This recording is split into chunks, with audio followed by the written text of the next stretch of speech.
Hello and welcome to episode number 1 of Healthy Living with the Laws. So I am Sarah and I'm joined by... Me. Who's me? Ben. Law. Your husband. You are my husband, yes. And we are really excited to be doing this podcast, slightly nervous at the same time, but that's what life is all about, stepping out of your comfort zone, right? Yes. You sound enthralled. Not really sure what we're doing. We're winging it, hashtag winging it. I'm good at that. So this episode, really, we just wanted to give you a bit of an intro into who we are and the journeys that we've had to get to where we are, because we really believe that we've got quite a lot we could share, haven't we?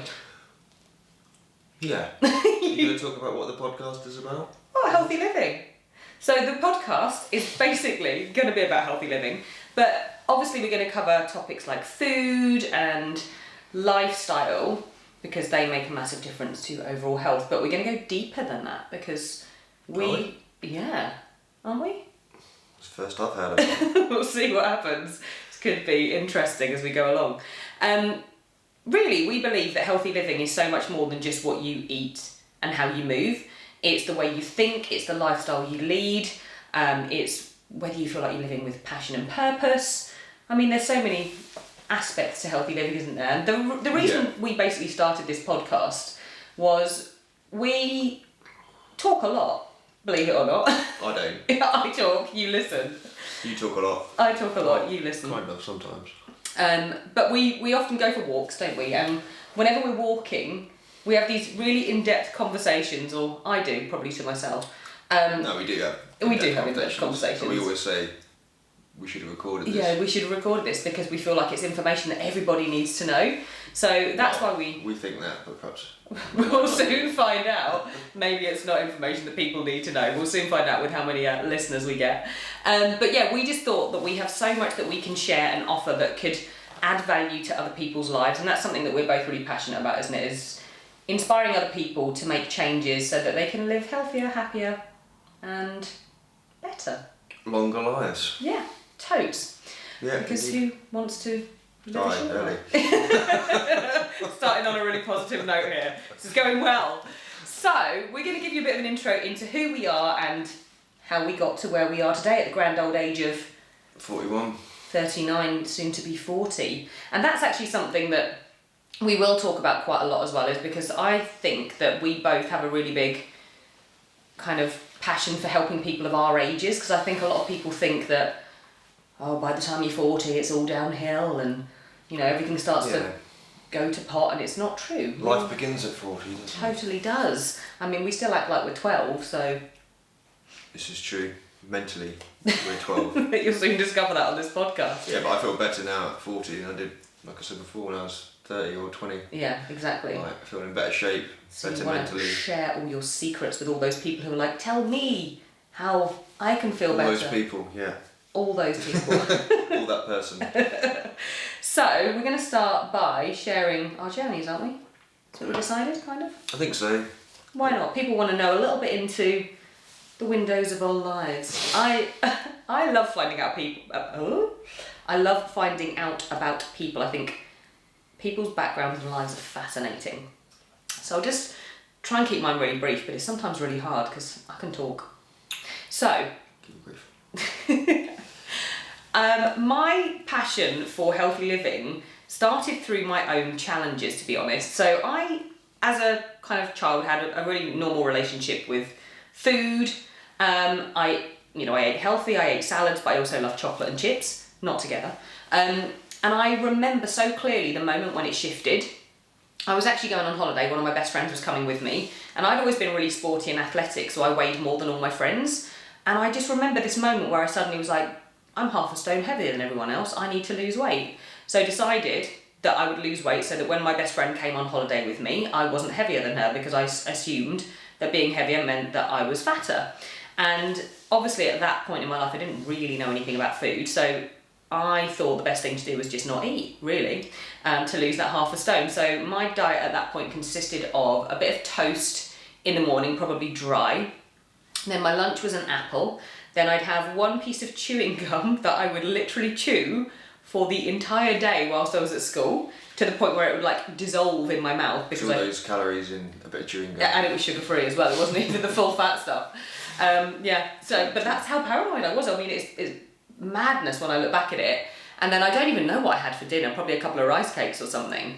And yes, of course, I lost weight, but not in a very healthy way. And then what happened was I completely rebounded because obviously my body was not in a good state and just forced me to eat and eat and eat. And I then went from one extreme to the other where I was so out of control of food, I put on loads of weight, I was so unconfident in myself and I hated the way I looked. My poor mum, I mean, we used to go shopping together and she was just like distraught because all I would do is cry and moan the whole time. She was like, please, I do not have to go shopping with Sarah ever again, don't make me.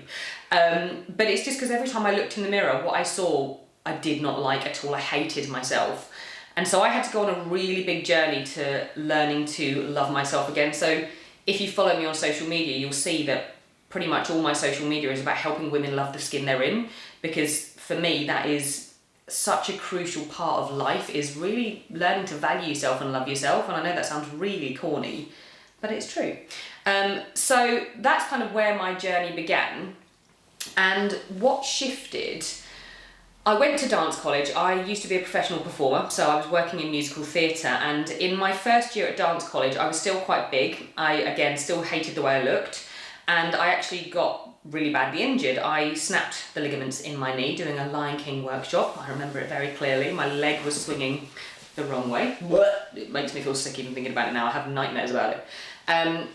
And so I obviously couldn't dance. And I made a vow to myself at that point that I would not go back to college until I lost weight.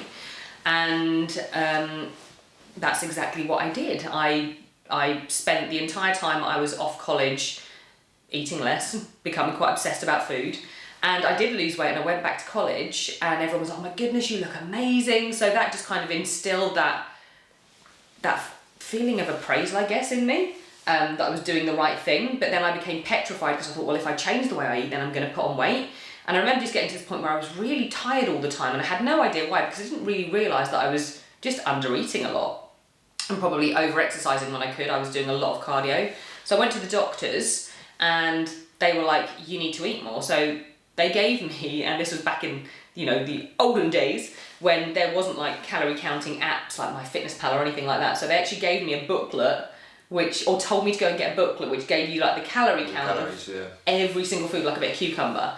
So they told me I needed to eat 2,000 calories a day. Being a stubborn fool, I decided, right, well, I'm going to eat less than that.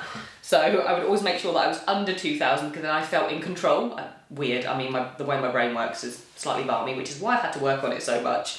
And I then became absolutely obsessed with counting calories and weighing everything to the point where I would weigh cucumber. Sad times. Used to spend 3 hours a day planning what I was going to eat the next day. If I had some water. Yeah, exactly. But it still had calories in them, still like the chewing gum. Yeah. And this just goes to show how your mind can completely play tricks on you when you're in that place. And at that point, I'd never really done any personal development. I didn't really understand how powerful my mind was and that I could actually change my thoughts. And I remember I was playing the lead role of Peter Pan in a panto. Hilarious. And there's a story about that one that I'll save for another day. But I was away doing this panto and I was living with some of my friends who were doing the panto as well. And I would literally spend 3 hours every night planning my food for the next day. The next day. The next day.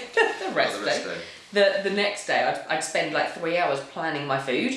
And if something came up, like, I don't know, we were in the theatre late doing a rehearsal and everyone was ordering pizza, I would freak the hell out. Like, it would be like, holy hell, can't deal with this. I've got to sit and eat pizza because if not, everyone's going to be watching me. But I can't. It was horrific. It was just like. Did you eat the pizza? No, I didn't eat the pizza. I think I clearly remember having a pot noodle.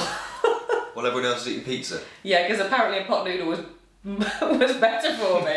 I think it's because it was less calories and probably less fat, and I was petrified of fat. Like fat was the devil to me. So pot noodles. You hated fat, didn't you? I mean, processed crap, but no fat. Boom. Saved myself with a pot noodle. Whoever would have thought that? You were like the carb queen. I was the carb queen. So, what shifted? Basically, I had a lot of help. I went and had cognitive behavioural therapy because I needed it desperately. But also after that, to cut a long story slightly shorter, I started a business. I started an online business with a botanically inspired holistic health and beauty company, so a bit like a mini franchise in a way. And it was through that I entered the world of personal development. And it was the biggest shift for me ever, because it really helped me see the power of my mind, know how to work on those limiting beliefs that I'd got, and it also really educated me and helped me see that I had such a huge passion for health and wellness. So it actually inspired me to go back to college and train as a naturopathic nutritionist. I loved anything to do with skin health because I'd learned a lot through the company I was working with about skin and products and how they impact the skin and the health. I can't speak today. The health? The health. The health of what? Who knows? Just the health of humans.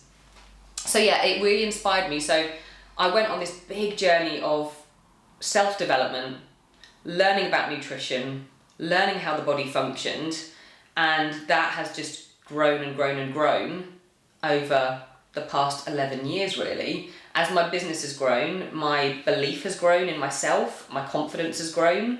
You totally changed, don't you? Totally. I mean, my confidence is completely different to what it was like when you first met me.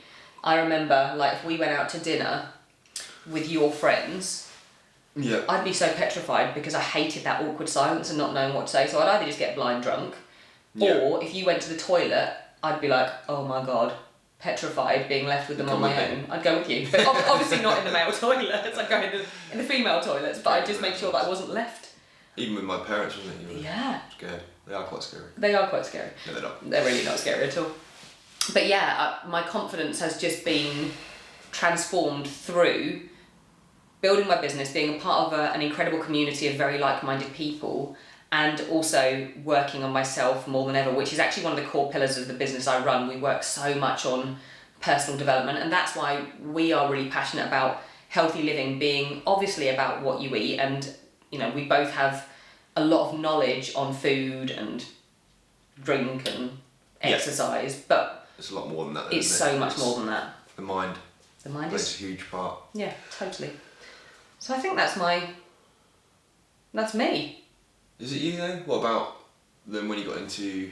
Oh, I completely forgot a whole part. So I started competing as a female bikini competitor. When was that? In 2 years ago. 2018 was my first competition. Yep. And to be honest, it was never something I wanted to do. The doorbell just rang. I mean, that's normal because we have about 50,000 deliveries a day. Keep on.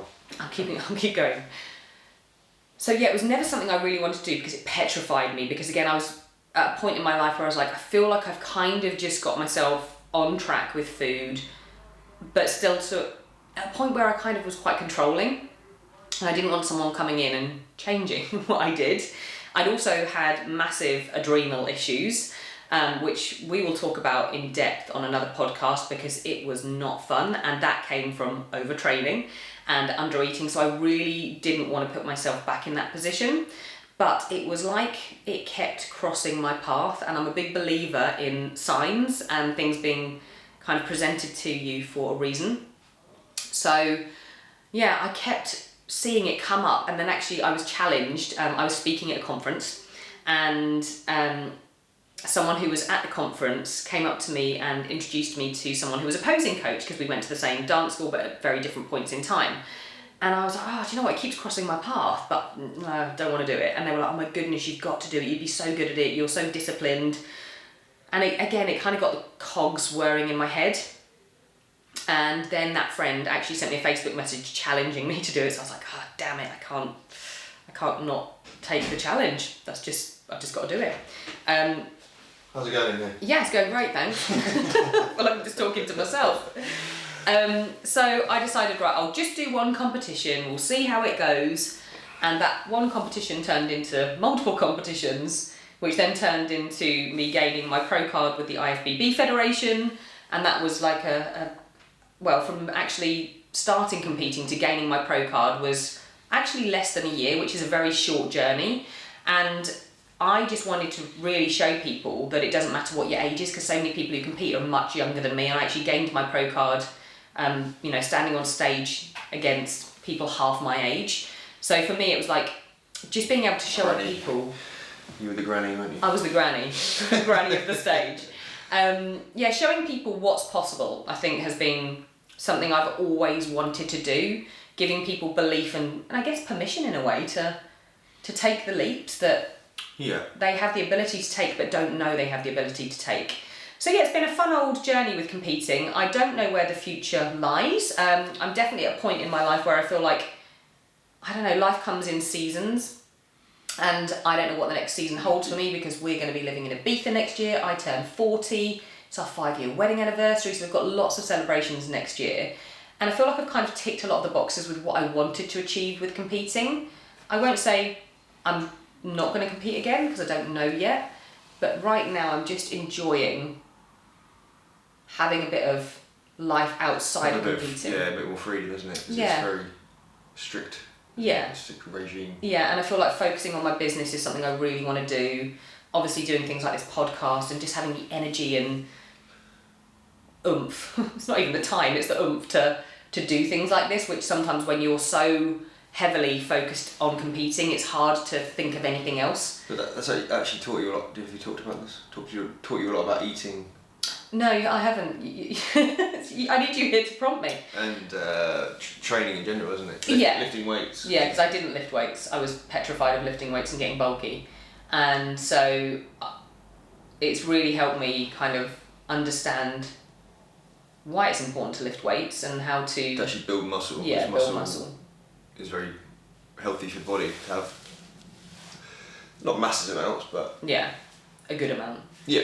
100%. Build bone density and it gave me more confidence with food as well, I think, to eat more, because I think I'm naturally someone who has probably under-eaten for many years of my life because of that whole fear of losing control like I did before. So it really gave me the confidence to start eating more and realise that eating more actually wasn't a bad thing. And again, this is something we can talk about on another podcast, about the mindset behind, I think it's very predominant in women, thinking that eating less is a good thing all the time and constantly trying to cut calories and scrimp. And I definitely know for me, like I've always been at that point where I felt better if I ate less. I just felt more in control and like I was doing good by eating less. So it really gave me a big shift in my mindset with regards to that. Yeah, you found that you could eat more. Yeah, and still not go wild. Yeah, and not put on loads of weight, not put on loads of fat. Yeah, and I think for me it's always been that control aspect. I've always had that fear of if I start eating more then I'm going to completely lose the plot like I did before and go from eating an apple and a bit of chewing gum to eating the world and not being able to stop myself. So it really helped me make that transition to realising that I am in control of food and what I put into my mouth, that I can eat because I want to eat and to fuel my body without feeling guilty about it. Yeah. You eat loads more now, don't you? I thought you just said you eat loads now. Loads more. You eat loads. Than when I first met you. Oh my goodness, you just go on holiday to Ibiza and you have an apple. Yeah, you hated for breakfast, and then nothing else until dinner. Yeah. But it's because, again, I was so used to exercising all the time, being a performer, that if I went on holiday and I didn't exercise, I felt like I didn't deserve food.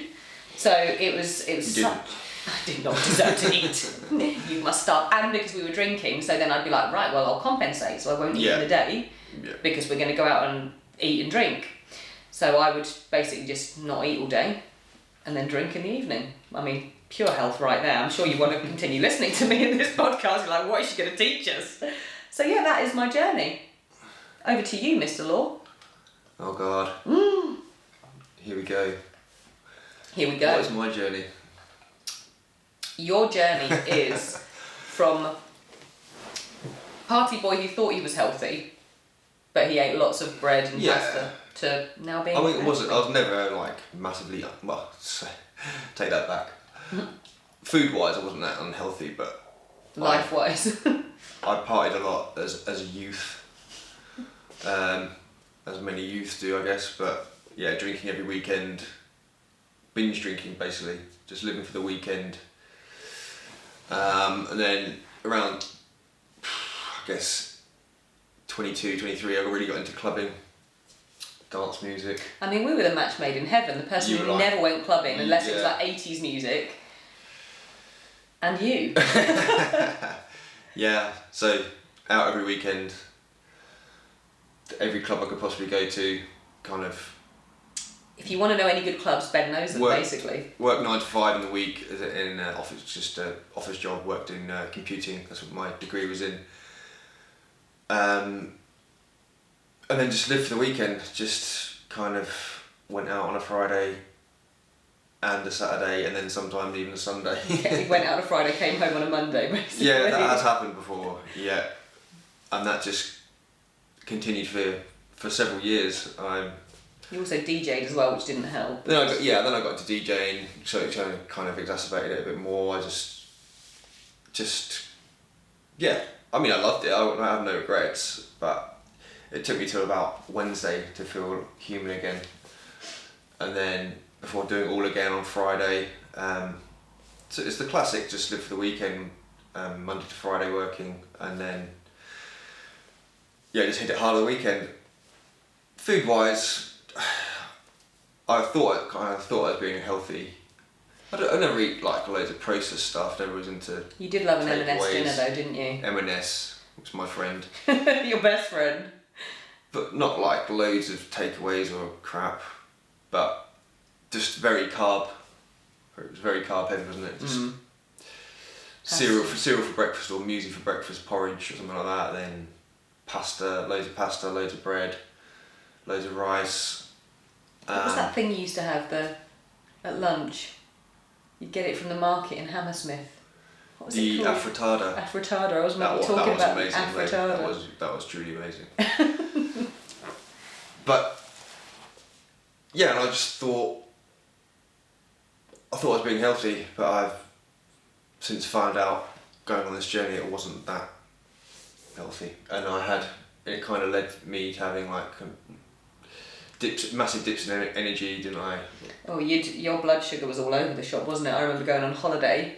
We went on an incentive trip with my company, and I think we'd been to the gym in the morning, and I've always been that kind of person that if I don't eat, You were fine, yeah. Yeah, I could just go and not eat and be all right until I had adrenal issues. Then it all changed. And you, literally, I remember walking down to the beach and it was like you were about to black out and you had to grab a banana and a bread roll because you were literally going to pass out. Punta Cana, wasn't it? That was in Punta Cana, yeah. Yeah, I'd get extremely faint if I hadn't eaten in a couple of hours. And then I had to reach for the carbs, reach for like a banana or a bit of bread, just Both. just to get my energy back up again. And then 2 hours later, I had to do it all again. And then as soon as I'd eaten as well, I'd have another dip in energy, which I've since discovered there's something called rebound hypoglycemia, where your blood sugar dips massively after a meal. So, and then I guess what happened? I continued doing several IT You lost jobs. your job. Basically, it all changed when you lost your job. I lost my job For the better. when we were still in London, and at that point, I kind of always knew deep down I wanted to do my own kind of thing. You So I weren't just very good. Well, you don't like taking wasn't a very good instruction. employee. You don't like taking instruction, being told No. what to do, really. Quite headstrong, I guess, like all the laws. And you didn't really do much work, to be fair. You used to be on Messenger to me all the time. Shh. Well, that's at Universal Music, yeah. They got more intense in Canary Wharf and I worked for Barclays. It was very high pressure. So yeah, that came to an end, or well, I got the sack basically. Yeah, you didn't choose to leave. And at that point, I was like, really don't want to do this anymore. I don't want to get another job. Don't want to get work in the city, do a normal 9 to 5. So I just started exploring other things to do online, how to make money online. And then I came across how to sell supplements basically, and I did a course on how to sell supplements on Amazon specifically. And obviously I'd always been into health and fitness deep down, and I'd always taken supplements. So I thought, why not give this a go? Started looking for manufacturers, found a decent manufacturer, and launched my first product. Very slow to begin with. Quite scary times. Quite scary times. Very little money. Just used all my savings from my contracting jobs. Piled it And into both of business. us were, you know, at the point where we were building businesses. Yeah. You know, it wasn't like they were hugely still- successful at that point. And No, living in London. living paying in London with a stupid rent. huge amount of rent. So it was a very high pressure time, wasn't it? And at that point, we decided we have to move out of London because it's just. Well, I basically forced you. You forced me because I wanted to stay in I London. bullied him. Because I was still kind of Come into on. clubbing then, and I just loved the London scene. I just remember you being like, no, wherever we live, it has to have a tube line. And I was like, no. Our times have changed. Yeah. So we moved out to Hitchin in Hertfordshire, and I didn't freak out. I was okay You after a loved while. we had a garage that you could use as a gym. I mean, it was perfect. So yeah, then I just started to build the business, add more and more products. Sales started coming in. And then You learned so much at that point, though, about I nutrition. learned a lot about nutrition via the company, and then just my own research. You did the Primal Blueprint. The Primal Blueprint by Mark Sisson, kind of online course, which taught me a great deal, obviously.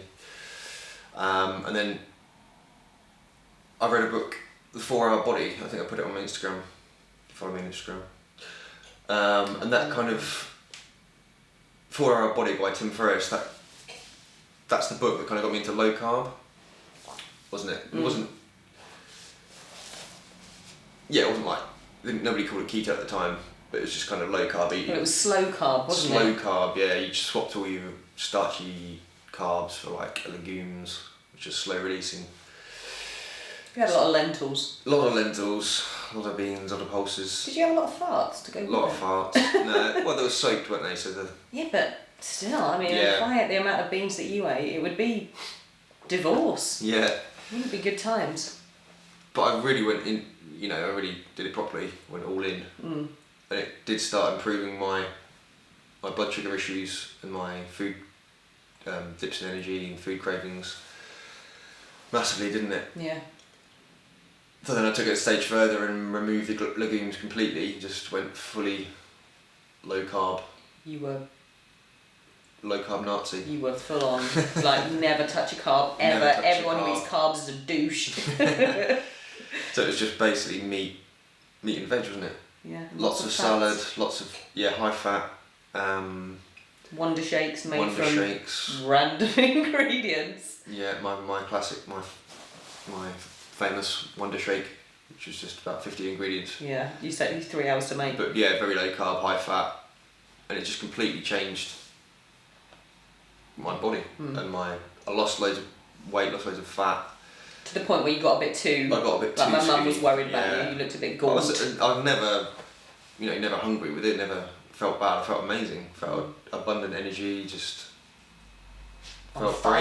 great, on fire, and that kind of led me to a load of other research from other low carbers, and I just went deeper and deeper into it.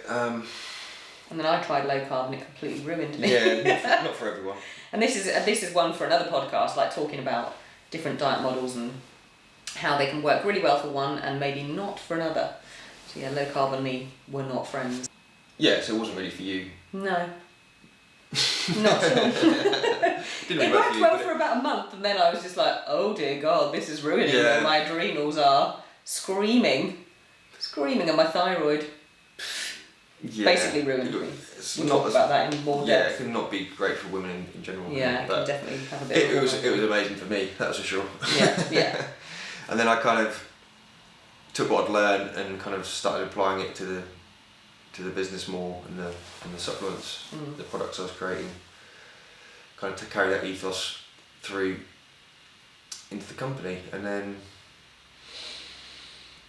8 years later, and I'm still kind of low carb, aren't I? Keto more. You're But you're now not as I'm- much of a carb basher as you were though. No, definitely not. No, I started introducing more carbs around training because I was. Suffering a bit. Well, it's when you started CrossFit, wasn't When it? I started CrossFit like 3 or 4 years ago, doing kind of very intense workouts. In the Ibiza heat as well, you were dying. Yeah, and I did start to crash a little, and it's affected my sleep, wasn't it? So at that point, I just started introducing more carbs around training, which really helped. So I'm not such a carb Nazi now. And also, your body has again dramatically shifted. Even though you've added carbs in, it's not like you've suddenly, gained loads of weight. No, I kind of can handle them better now. Yeah, it's like your body doesn't react like it used to. I don't have, but then again, I don't have processed carbs like I used to. No. Like I never have bread, hardly ever, or pasta. So it's kind of got more whole foods carbs, isn't it? Which I think makes a difference. Yeah. More sweet potatoes, rice. So I can handle it loads better, and it's really helped me maintain muscle more, because I did lose quite a bit of muscle when I was very strict. You did. You had probably about 3 different wardrobes because your legs, trying to get your jeans on, and yeah, you've got those legs that, it's your last place that you kind of lean down as the old legs, isn't it? Yeah, got the law legs. The law legs, little chunky legs. But yeah, I feel like I'm in a very good place now. The diet, I can have a mix of go high carb days, lower carb days. But also, you haven't talked about your little stint. Yeah, I've had a little adventure into the bodybuilding arena. Very small one. Very small one. Quite recently, wasn't it? The last 6 to 12 months. Through watching me, you kind of... Through watching you, I was inspired to do it myself a little bit. So I got a coach, bodybuilding coach.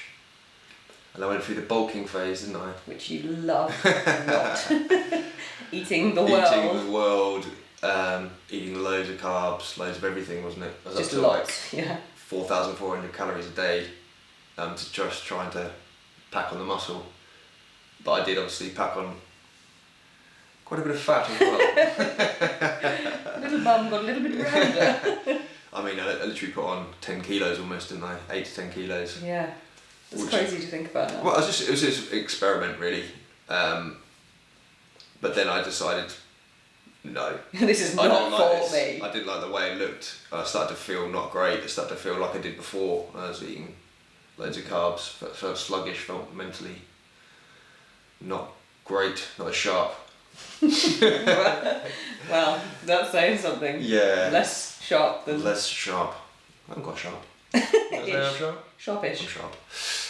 Sharp. So yeah, that was the point. I was like, right, I'm not doing this again.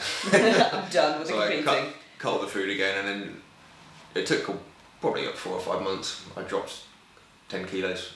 Yeah. Dropped all the weight. But your body shape is completely different now. After that process, my body shape has changed quite a lot, isn't it? Yeah. I'm a lot more of a V shape. You were team no lats. No back at all. No back, no lats. Even though you were training hard with CrossFit, it was just a completely different... It's completely different, yeah.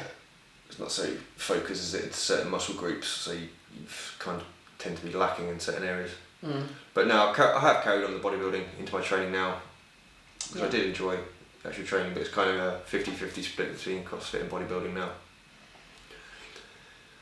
And I feel I'm in a good place. I'm enjoying training, enjoying the way I like the way I look. I like the way you look. Look and feel, most importantly. I feel great again. I feel on it. On it. And that's about it, I guess. Yeah, that is an intro to who we are. So we're going to cover loads of different topics, aren't we? Like high carb, low carb, toxins, skin health. Maybe we could do. I mean, there's so many avenues that we want to go through. I mean, Ben's a big fan of my products. That's why he looks 20. And you're a big fan of my products. Yeah, absolutely. We swap and change, don't we? Yeah, works well. Works very well. But yeah, it's kind of talk about lifestyle stuff as well, can't we? And yeah, we want to talk about recovery, stress, business, meditation, miracle mornings. I mean, the whole shebang. Because, like we said, leading a healthy, happy life is, yes, absolutely about looking after your body in the right way, but it's also about looking after your mind in the right way, and also living a life where you really feel inspired and like you're making an impact. I know for me, like, since building my business and being a part of an incredible community, it's had such an impact on my overall happiness and health, because being around like-minded people and also just feeling like you're working towards something and you're making a difference in the world makes a big difference, doesn't it? Yeah, definitely. Rather than just kind of going through the mundane, living the Having day. that passion and- gives you a purpose Yeah, in life, doesn't it? 100%. Passion and purpose. So, So I guess that's it for can we do a quick The question intro. and answer fire round? Because I know you love it. Go on then. Okay, I'm going to ask you, what is your favourite food?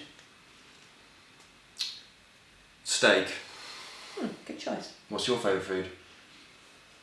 You tell everyone. Courgette. So boring. I love a courgette. This is true. A roasted courgette in the air fryer is absolutely top of my list. But I'm not going to lie, chocolate.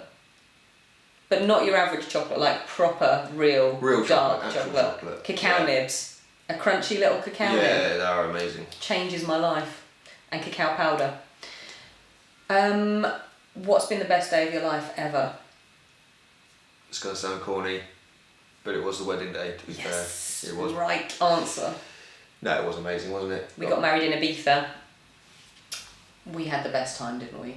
Yeah. And a lot of these All years podcasts are going to be coming to you live from Ibiza, Ibiza. because as of May next year, we shall be mainly living over there in a beautiful villa with a lovely rooftop pool. So I'm a little Yes. bit excited. Yeah, it's just like just yeah, just a tad. it's our home from home, isn't it?